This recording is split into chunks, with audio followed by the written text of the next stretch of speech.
अखिल ब्रह्मांड अधिनायक दयालु कृपालु राम सच्चिदानंद युगल मृदुल पावन चरणारविंदों में श्रद्धा प्रीति और भक्ति के साथ कोटि कोटि बार वंदन प्रणाम करते हुए परम श्रद्धालु प्रभु प्रेमी भक्तजनों, श्रद्धा वात्सल्यमयी शक्ति स्वरूपा भक्ति स्वरूपा मातृशक्ति परम पवित्र चतुर्मास के परम पावन सत्संग में विश्राम सागर के पावन चर्चा में 81,000 समकालिक के प्रति तत्ववेता सतजी महाराज रामनाम की महिमा श्रवण करवा रहे हैं। भगवान आशुतोष सदाशिव भगवती माँ पार्वती को ये पावन चर्चा श्रवण करा रहे हैं। बाबा रघुनाथ दास जी महाराज अपने शिष्यों को ये पावन चर्चा श्रवण करा रहे हैं। कल आपने श्रवण किया गणिका जो संत से इशारा पाकर के और उस तोते को पढ़ाने लगी और उस तोते को राम नाम पढ़ाते पढ़ाते जैसा गुरुदेव ने अपनी अनुभववाणी में कहा, सुआ पढ़ावत ऋषियां भूली और राम प्रताप सुख सागर झूली। राम प्रताप ऐसो है भाई। राम नाम का प्रताप ऐसा है कि वो तोते को पढ़ाते पढ़ाते उसकी विषय वासनाओं से आसक्ति दूर हो गई और राम नाम के प्रभाव से राम प्रताप सुख सागर जुड़ी, सुख सागर में उसने प्रवेश कर लिया। ऐसा ये राम नाम का पावन प्रभाव है।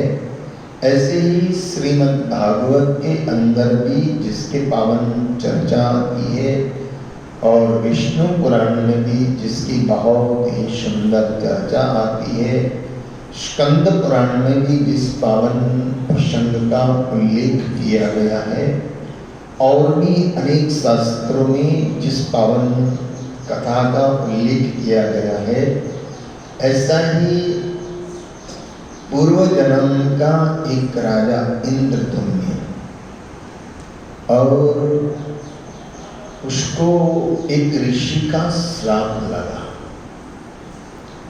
एक ऋषि का श्राप लगा और ऋषि का श्राप ये लगा कि संत देख टल जाए नहीं। अगर आपको कोई भी संत दिखाई देता है और आप धार्मिक प्रवृत्ति के हैं, सत्संगी है, तो आपको सहज में संत को देख करके और किसकी याद आती है? बोलो, परमात्मा की याद आती है। संत को देख करके और संत को नमन करना ही चाहिए, प्रणाम करना चाहिए, वंदन करना चाहिए, राम राम करना चाहिए, क्योंकि संत हमें भगवंत की याद दिलाता है।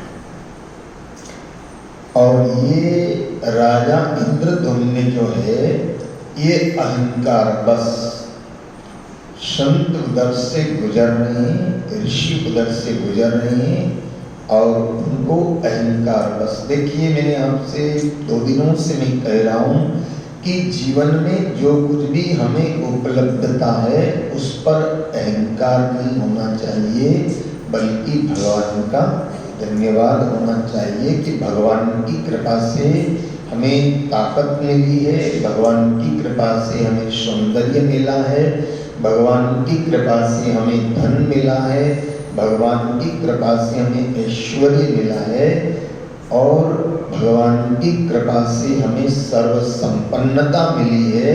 तो भगवान का, गुरुओं का, माता पिता का, सबका धन्यवाद करना चाहिए। तो ये पहचान है हमारी कि कोई संत को देख करके और सहज में हमारे अंदर उनको वंदन करने का भाव आ जाए, वंदन करने का भाव आ जाए, प्रणाम करने का भाव आ जाए और शास्त्र में लिखा है कि अगर हम किसी को वंदन करते हैं तो हमको कुछ खोना, बोलो खोना पड़ता है।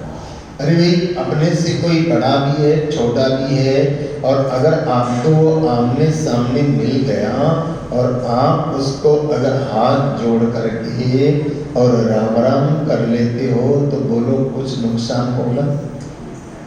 कोई सत्संगी आपसे मिल गया तो अगर कोई आपके सत्संग में आने वाले लोग मिल गए तो आपकी पहचान ही है। जैसे वो दूसरी दुनिया में जीने वाले लोग मिलते हैं तो हेलो हाय, हाँ, वो सब करते कि नहीं करते? तो अगर कोई सत्संगी मिल गया और आपने उसको अगर राम राम कर लिया तो पहली बात तो ये है कि आपने राम राम किया है तो आपकी जबान पवित्र होगी।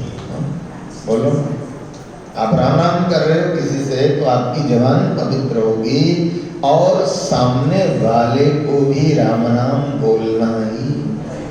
बोलो जय श्री कृष्ण बोलो, राम राम बोलो, जय भोलेनाथ बोलो। अरे जिसमें निष्ठा हो, देखो आपको नहीं कर, जिस नाम में आपकी निष्ठा हो वो नाम उच्चारण करके और आप अगर किसी को वंदन करते हो, प्रणाम करते हो तो हमारा खोता कुछ भी नहीं है। और संतों को अगर प्रणाम करते हो तब तो फिर कहना ही क्या, क्योंकि संतों को, माता पिता को, गुरुओं को अगर प्रणाम करते हो तो क्या होगा, उनकी तरफ से आपके लिए एक सुसंकल्प निकलेगा। निकलेगा कि नहीं निकलेगा? अरे आप पिता को प्रणाम करते हो तो पिता क्या कहेगा, खुश रहो, राजी रहो, प्रसन्न रहो, आगे बढ़ो, चिरंजीवी भव, क्या क्या आशीर्वाद मिलते हैं। और ध्यान देना, अंतर मन से निकले हुए शब्द जरूर फलीभूत होते हैं। अंतर मन से जरूर शब्द फलीभूत होते हैं। और ध्यान देना, सब झुकते हैं लेकिन कड़क बांसुड़ा नहीं झुकता है। बांस बोलो ना, बांस को झुकाना बड़ा कठिन होता है, बांस नहीं झुकता है। बाकी एक शब्द मुझे याद नहीं आ रहा है कि झुके आंबा आंबिया, सारे वृक्षों की डालियां झुक जाती है लेकिन बांसुड़ा सीधा। और जिन वृक्षों के ऊपर फल लग जाता है ना, बोलो, जिन वृक्षों की डालियों पर फल लग जाता है वो डालियां झुक जाया करती है, लेकिन बांस के तो कोई फल लगता ही नहीं है तो बांसड़ा झुकता नहीं है। तो ऐसे हमारे को फल वाला बनना है कि हमको अगर धन मिला है तो धन रूपी फल मिला है तो हम गुरुओं के चरणों में झुक जाएं, हम भगवान के चरणों में झुक जाएं, हम अपने वडीलों के चरणों में झुक जाएं। और शास्त्र में बहुत प्यारा वचन है कि अभिवादन शीलस्य, अभिवादन शीलस्य नित्यं वृद्धोपि सेविनं चत्वार तस्य वर्धन्ते आयु विद्या यशो बलम्। आप अगर किसी को प्रणाम करते हो तो सहज में आशीर्वाद मिलता है, आयुष्मान भव। आप कमजोर हो और आप प्रणाम करते हो तो आशीर्वाद मिलता है, बलवान भव। आप अगर जो है यश नहीं है और प्रणाम करते हो तो क्या मिलता है, यशस्वी भव। आयु विद्या यशो बलम, आयुष। और अगर आप पढ़ने में कमजोर हो तो आपको आशीर्वाद मिलता है क्या, विद्यावान भव। और इसलिए आप हनुमान चालीसा में रोज पाठ करते हो तब क्या बोलते हो, बल बुद्धि विद्या देव मोहि। क्या शब्द है, बल बुद्धि विद्या देव मोहि हरहु कलेश। ये प्रणाम करने के प्रतिफल है कि बल बुद्धि विद्या बल ये सब प्राप्त होता है। और प्रणाम करने से हमारे क्लेश और विकार हम करने से हमारे क्लेश और हमारे विकार दूर होते हैं। तो प्रणाम करने से हमें खोना कुछ भी नहीं पड़ता है, लेकिन झुकता कौन है? जिसमें अहंकार नहीं। कौन झुकता है? बोलो। झुकता वही है कि जिसमें जान होती है। झुकता वही है जिसमें जान होती है, और अकड़ना तो मुर्दे की पहचान होती है। जिसमें जान निकल जाती है ना, तो उसका फिर हाथ भी नहीं बढ़ते, शरीर भी नहीं बढ़ता, झुकता नहीं है। तो अकड़ना तो मुर्दे की, हम बहुत ज्यादा अकड़ते तो समझना हम जीते जी मुर्दे। इसलिए मस्तक झुकाने से, प्रणाम करने से, तो इंद्रद्युम्न नाम का राजा और वो संत निकले उधर से, और संत जब निकले तो उनको वंदन नहीं किया, प्रणाम नहीं किया, अहंकार बस। और अहंकार बस मदमाता हुआ वहां से निकल गया। जानते थे कि ये ऋषि है, हमारे कुलगुरु है, हमारे बड़े हैं, लेकिन अहंकार बस राजा ने उनको प्रणाम नहीं किया। और जब प्रणाम नहीं किया तो संत ने कहा, ये तेरे लक्षण मदमाते हाथी की तरह से हैं। तेरे लक्षण कैसे हैं? हाथी के जैसे लक्षण। मदमाता मम जा रहा है, जा, मेरा श्राप है कि तू हाथी की योनि को प्राप्त कर। उसको ऋषि ने श्राप दे दिया कि तू हाथी की योनि को प्राप्त हो, हाथी की योनि तुझे मिलेगी। लेकिन फिर जब श्राप मिला ऋषि का, तो राजा ने फिर आकर के प्रणाम किया, महाराज मैं हाथी तो बनूंगा, लेकिन फिर मेरा कल्याण कैसे होगा? तो बोले जब मुसीबत आएगी ना, तब तुझे भगवान की याद। और हकीकत बात यह है कि दुख जब आता है, बोलो ना, दुख आता है तो भगवान ज्यादा याद आता है, मारा वाला ये दुख कहाँ से आ गया है। लेकिन स्वभाव क्या है हमारा? हम दुख में तो भगवान तो याद करते हैं, लेकिन सुख में। लेकिन हकीकत बात संतों ने कही है कि दुख में सुमिरन सब करे, दुख में सुमिरन सब करे, और सुख में करे न कोई। और जो दुख में, जो सुख में सुमिरन करे, तो दुख काहे को। जो सुख में सुमिरन करे, तो दुख काहे को। तो संत ने कहा कि जब तेरे को दुख आएगा तो तेरे को भगवान की याद आ जाएगी, और भगवान की जब याद आ जाएगी तो तेरा कल्याण हो जाएगा, और उस गज की योनि से तुझे छुटकारा मिल जाएगा। ऋषि का ऐसा श्राप मिला, और वही गजराज जो है, वही राजा जो है, आकर के कदली वन के अंदर, ये नर्मदा मैया का जो पावन तट है, उसका, उसमें उसके तट पर एक वन है जिसका नाम है कदली वन। और कदली वन जो है, उस कदली वन के अंदर, कदली मतलब होता है केला। क्या होता है? केला। जैसे अब अभी तो आप देखोगे हमारे ये पूरा नर्मदा का जो किनारा है, उधर केले ही केले उत्पन्न होते हैं, पैदा होते हैं।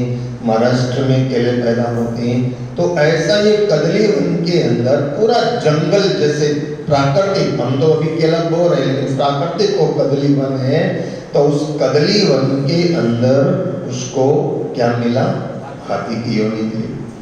और हाथी की योनि मिली तो ध्यान देना, किसी भी पशु योनि में जाएंगे तो महापुरुषों ने कहा कि सब कुछ मिल जाता है। पशु की योनि में सब कुछ मिल जाता है। देखो, या मनुष्य की योनि में भी कोई पाप है तो पशु की योनि में भी कोई पाप, तो मनुष्य की योनि में कोई भाई है तो वहाँ भी कोई जुड़वा हो जाता है।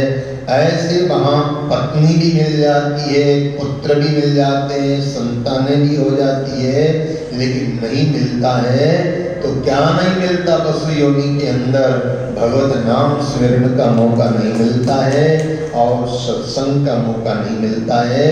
और इसलिए बहुत सुंदर बात संतों ने कही कि और मिलाप मिले नित ही नित, और मिलाप मिले नित ही नित, और दुर्लभ मेल हरिजन को। और सारे रिश्ते नाते संबंधी संस्कार सब कुछ प्राप्त हो जाते हैं, लेकिन सत्संग तो मनुष्य योनि में ही मिलता। और ध्यान देना, आप मनुष्य योनि में है और आप अगर मंदिर जाते हो तो मंदिर का पुजारी आपसे कहेगा आइए चरणामृत लीजिए, कहेगा नहीं कहेगा? आपको चरणामृत देगा, आपको प्रसाद भी देगा और आपको कहेगा कि आप मंदिर कम आते हो, आप मंदिर रोज। बराबर है? मनुष्य को कहेंगे कि आप रोज मंदिर आया करो, रोज सत्संग आया करो, और उसी मंदिर के अंदर मान लो कुत्ता प्रवेश करने लगे, बोलो ना, उसको कोई कहेगा कि आइए वेलकम आपका, उसको क्या कहेंगे? दुत्कार के। तो ये सत्संग का अधिकार ध्यान देना, ये सत्संग का अधिकार, ये नाम स्मरण का अधिकार किसको मिला है? मनुष्य योनि को मिला है। और इसलिए कहा कि सारे मिलाप मिल जाएंगे आपको, सारे मिलाप मिल जाएंगे, सारे रिश्तेदारी मिल जाएगी, सारे संबंध मिल जाएंगे, लेकिन नहीं मिलेगा तो हरि स्मरण का मौका नहीं मिलेगा। और इसलिए महापुरुषों ने कहा है कि मनुष्य जन्म मिला है तो हरि का स्मरण कर। वो कदली वन के अंदर उसको गजराज का जन्म मिला, वहां परिवार, पत्नी, बच्चे सब कुछ प्राप्त हो गए। और पीने के लिए रेवा का जल, नर्मदा का जल सौभाग्य वालों को मिला करता है, और वडोदरा वाले तो भाग्यशाली है कि यहाँ नर्मदा जी का जल। बजाओ ना ताली जरा। हाँ देखो, नर्मदा जी का जल मिल रहा है। वो आजवा में भी जल तो कहाँ से आता है?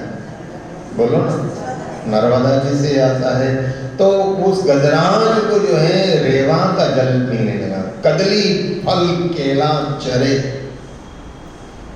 कदली वन केला चरे, के कदली वन केला चरे और रेवा जल पीवन। कदली वन केला चरे, वो कदली वन के अंदर उसको खाने को क्या मिलते हैं? केले का आहार मिलता है और रेवा का जल मिलता है। और इस प्रकार से वो गजराज वहां अपना निवास कर रहा है। समय गुजरता जा रहा है, गुजरता जा रहा है, और वो गजराज अब उस परिवार में, उस सगे संबंध में मस्त है। लेकिन सारे दिन एक समान नहीं होते हैं, और एक दिन गजराज अपने पूरे परिवार के साथ रेवा के जल में स्नान करने के लिए, केलिया करने के लिए, जल की मस्ती करने के लिए वो जल में पहुंचा है। और जल में जब वो पहुंचा तो जल के अंदर एक मगरमच्छ निवास करता है। और ये मगरमच्छ भी पूर्व जन्म का एक राजा था। देखिए भागवत में कथा आती है कि ये भी पूर्व जन्म का एक राजा था, और एक ऋषि है जिनका नाम है देवल ऋषि। तो ये मगरमच्छ जो है, ये पूर्व नाम का राजा था। ये भी वो एक बार क्या हुआ कि गया कहीं नदी पे स्नान करने के लिए, और वहाँ एक ऋषि है, देवल नाम के ऋषि, वो जल में खड़े होकर के और भगवान सूर्य को अर्घ्य दे रहे थे। और ये राजा मस्ती करता हुआ सोचा ये देवल ऋषि को मैं डरा दूं। क्या किया इसने, नहाता नहाता देवल ऋषि के नजदीक पानी में अंदर चला गया और पानी में वो तो भगवान सूर्य की आराधना कर रहे थे, भगवान सूर्य को जल चढ़ा रहे थे, अर्घ अर्पण कर रहे थे, और ये राजा वहां पहुंच गया पानी के अंदर और वो ऋषि की टांग पकड़ करके खींचने लगा। देखिए कभी कभी मजाक भी जो है ना किनके साथ करना चाहिए, ध्यान देना, मजाक करना चाहिए अपने बराबर वालों के साथ में, ध्यान देना, अपने बराबर वाले के साथ मजाक करना चाहिए। और बड़ों से अगर मजाक करने का भी हो तो उसमें भी मर्यादा में बात करना चाहिए। बड़ों से अगर हंसी खेल कर सकते लेकिन उसकी भी अपनी है मर्यादाएं होती है। तो ये राजा देवल ऋषि जो वहां भगवान सूर्य को जल चढ़ा रहे थे, और एक तीसरी बात समझना, मजाक करने का भी एक समय होता है।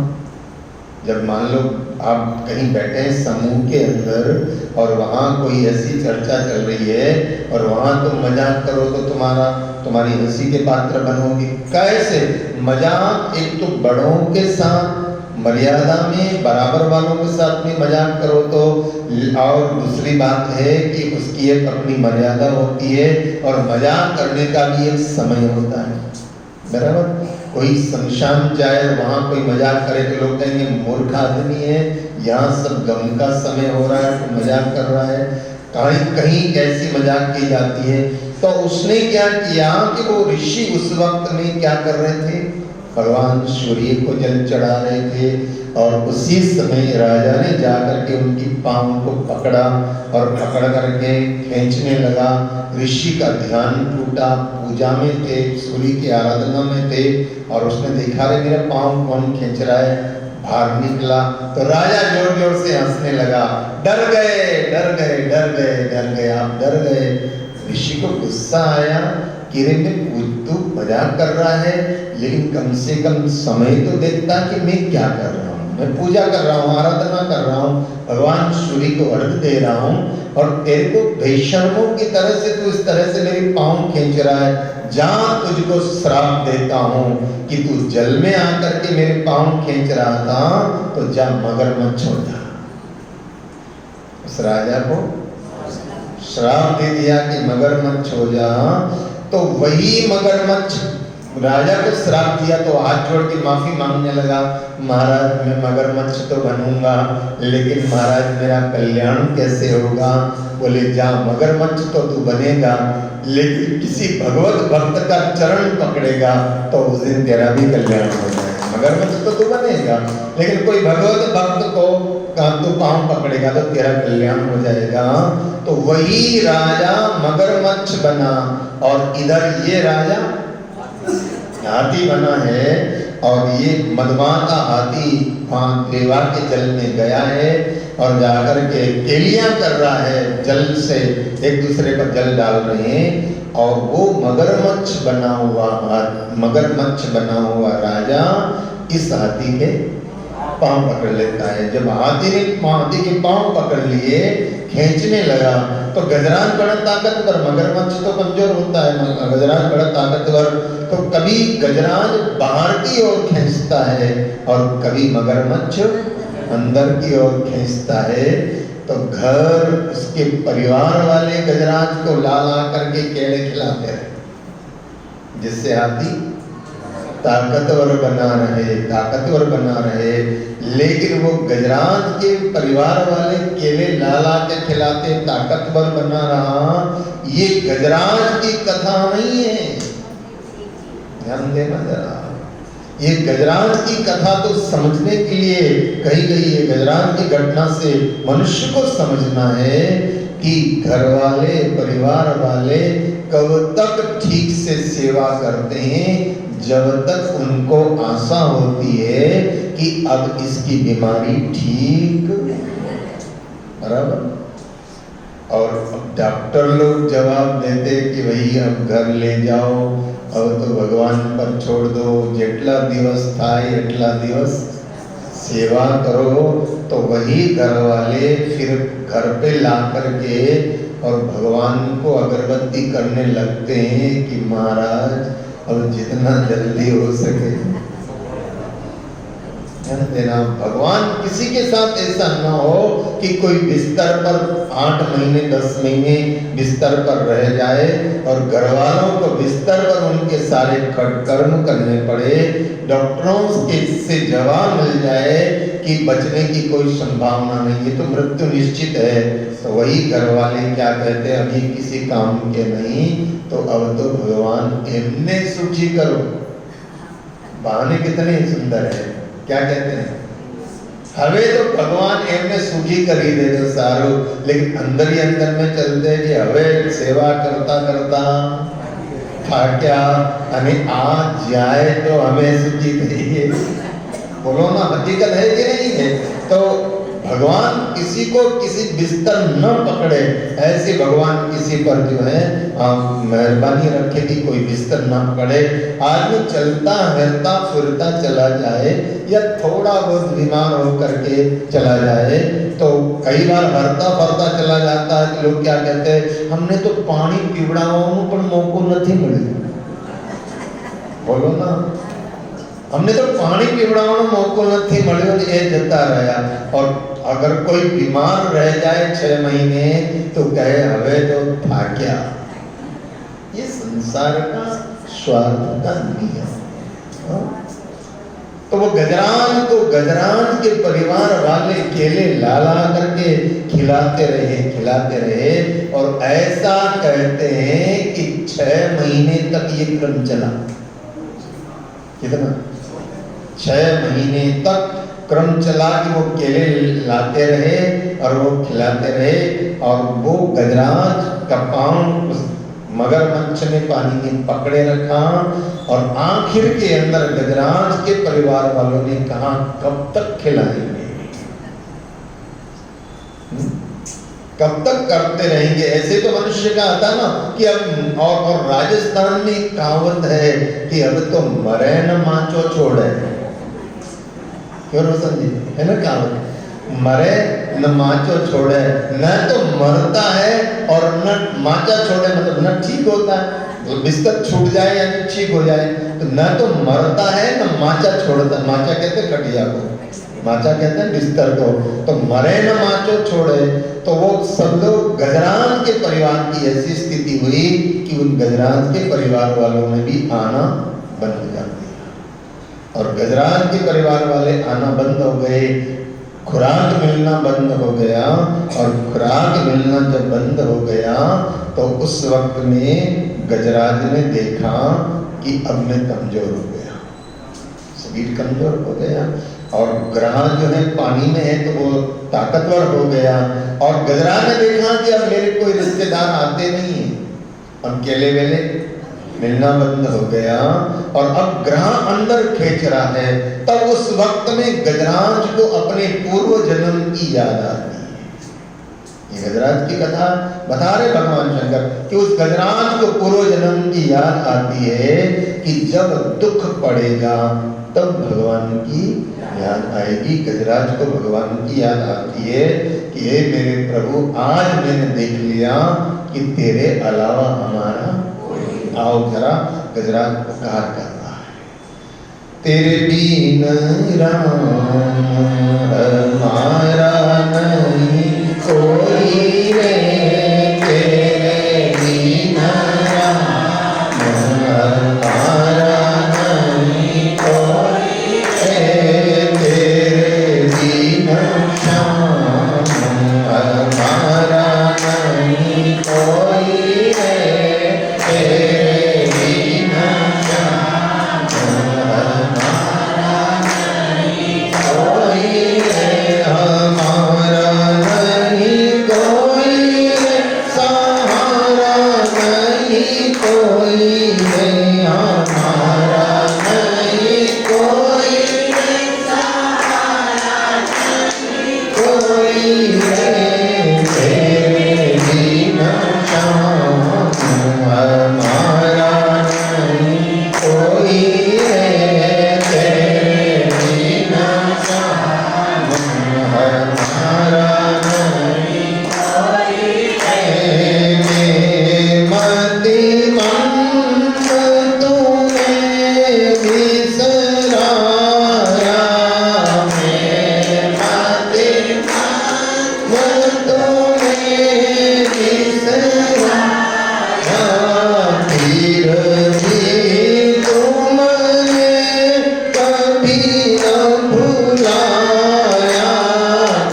फिर भी तुमको मैं नहीं चुनना, फिर भी तुमको मैं नहीं चुनना, कोई मेरा एक और दूजा नहीं कोई रे, कोई मेरा एक और दूजा नहीं कोई है, तेरे बिना राम हमारा नहीं कोई रे, तेरे भाव से गाइए, हमारा नहीं कोई है, हमारा नहीं कोई रे, सहारा नहीं कोई रे, हमारा नहीं कोई रे, सहारा नहीं कोई रे, तेरे बिना राम हमारा नहीं कोई रे, तेरे बिना राम हमारा नहीं कोई रे, तेरे बिना राम हमारा नहीं कोई रे, तेरे बिना राम हमारा नहीं। और गजराज पुकारने लगा, ए मेरे राम, ए मेरे परमात्मा, तेरे बिना हमारा कोई नहीं है, हे हरि, हे हरि, हे हरि। भगवान को पुकारने लगा तो लक्ष्मी के साथ भगवान वहां विद्यमान थे। लक्ष्मी जी बैठी सामने और भगवान उठ करके दौड़े हैं कि मेरा भक्त मुझे पुकार रहा है। उस वक्त में लक्ष्मी जी ने पूछा कि महाराज क्या हुआ, तो भगवान बोले हाँ। हाँ बोला तो सुना किसने? लक्ष्मी जी ने। लेकिन थी बोला जब तक तो भगवान पहुंच गए और चक्र सुदर्शन चला है और ग्राहक के फंदे में से गजराज को मुक्त कर दिया और गजराज की योनि बीज समाप्त हो गई। दिव्य रूप धारण करके और भगवान के चरणों में प्रणाम करता है, महाराज आज मैं धन्य हो गया आपका दर्शन पा करके और मुझे गजराज की इस योनि से मुक्ति मिल गई। उधर ग्राहक कहने लगा महाराज इसका तो उद्धार कर दिया, मेरा भी तो उद्धार करो। भगवान ने कहा तूने कौन सा नाम लिया? अरे गजराज ने तो मेरा नाम लिया, पुकारा और इसलिए इसका उद्धार कर दिया। तो ग्राहक कहने लगा महाराज मैं चाहता तो भी नहीं ले सकता था, चाहता तो भी नहीं ले सकता था। बोले क्यों? बोले मैंने तो आपके भगत का जो चरण पकड़ रखा था, अगर नाम लेता तो चरण छूट जाता ना, इसलिए चाह करके भी नहीं ले सकता। तो भगवान ने कहा फिर तेरा उद्धार किस बात का? बोले इस बात का कि जब ये गजराज पुकार रहा था हे हरि, उस समय सुन तो रहा था। देखा ये भगवत नाम के सुमिरन का भी प्रभाव। आपके कानों में हरि नाम पड़ जाए तो भी उद्धार कर देता है। और इसीलिए कोई मरण सैया पर पड़ा हुआ होता है ना, तो लोग उसीलिए उसको नाम सुनाते हैं, गीता सुनाते हैं, उसके कानों में जाकर के राम नाम सुनाते हैं। क्यों? क्योंकि वो तो नहीं ले सकता, उसकी तो जबान अटक गई। और ऐसा कहा गया है कि कबवात पित्ते अंत काले कबवात पित्ते, हे प्रभु मेरा कफ, मेरे वान, मेरा पित्त सब बढ़ जाए और मेरी जबान उठ ना सके, उस समय कोई आकर के मेरे कानों में तेरा नाम सुना दे तो भी हमारा कल्याण हो जाए। तो गजराज का तो उद्धार हो ही गया, लेकिन ग्राहक का भी भगवान ने उद्धार कर दिया, क्योंकि उसने भगवान का नाम कानों से सुना था। और कान प्राप्त करना सार्थक है कि जिन कानों में हरि की कथा पढ़ जाए, जिन कानों में भगवत नाम पढ़ जाए। यहाँ ग्राहक का भी उद्धार हो गया और गजराज का भी उद्धार हो गया। तो ऐसा भगवान शंकर कहते हैं कि हे पार्वती देखो, फंद में पड़ा पशु भी ध्यावे। रामचंद्र जी महाराज की वाणी में इस गजराज की उल्लेख किया गया है, जिसमें कहा कि फंद में पड़ा पशु भी ध्यावे और नर ग्रह बंध्यो शुद्धि नहीं पावे। फंदे में अगर पड़ जाता है पशु, मुसीबत में पड़ जाता है पशु, तो पशु भी जो है भगवत नाम का स्मरण करता है। फंद में पड़ा पशु भी ध्यावे, लेकिन बलिहारी है इस मनुष्य के कि ग्रह के बंधन में बंधा हुआ कभी हरि का नाम लेता ही नहीं। नर ग्रह बंध्यो सुधी नहीं पावे। ये ग्रह के बंधन में, ये परिवार के बंधन में, ये मोह के बंधन में पड़ा हुआ हरिनाम नहीं लेता है। लेकिन अगर पशु अगर कोई बंधन में आ जाता है तो हरि का नाम ले लेता है, उद्धार कर लेता है। फंद में पड़ा पशु भी ध्यावे और नर ग्रह बंध्यो सुधी नहीं पावे। इसलिए मनुष्य जीवन हमको मिला है, मौका मिला है हरि स्मरण करने का, और हरि स्मरण करके और अपने जीवन का हम कल्याण कर सकते हैं। अवसर मिला, अवसर बार बार नहीं मिला करता है, तो उन अवसरों का लाभ व्यक्ति को लेते रहना चाहिए। अब यहाँ पर भगवान सदाशिव एक ऐसे व्यक्ति की कथा सुनाएंगे जो स्कंद पुराण के अंदर है। ऐसे व्यक्ति की कथा सुनाएंगे जिससे अनजान में ही कैसे भगवत नाम का आश्रय हो गया, अनजान में ही कैसे राम नाम निकल गया और उसका कल्याण कैसे हुआ। वो कथा बड़ी प्यारी, वो कथा आप कल श्रवण करेंगे। आज का सत्संग का समय पूर्ण हुआ है, इसलिए अपने बोल को विराम देते हैं। आप सबका मंगल इच्छते हुए आप सबका जीवन प्रभु भक्तिमय हो, आनंदमय हो, सुख शांतिमय हो। आइए कल गुरुवार का दिन और बीच में है, फिर याद दिला देते हैं। परसों से बोलो ना, शिव पुराण की कथा का आप सब लोग आनंद लेंगे। तो कल एक दिन बचा है, काम काज हो तो अरे बोलो ना, निपटा लेना। और शुक्रवार से शिव पुराण की पावन कथा का लाभ आप सब लोग लेंगे। सवेरे 8 बजे 8:05 पे स्तुति प्रारंभ हो जाएगी और 10:30 बजे तक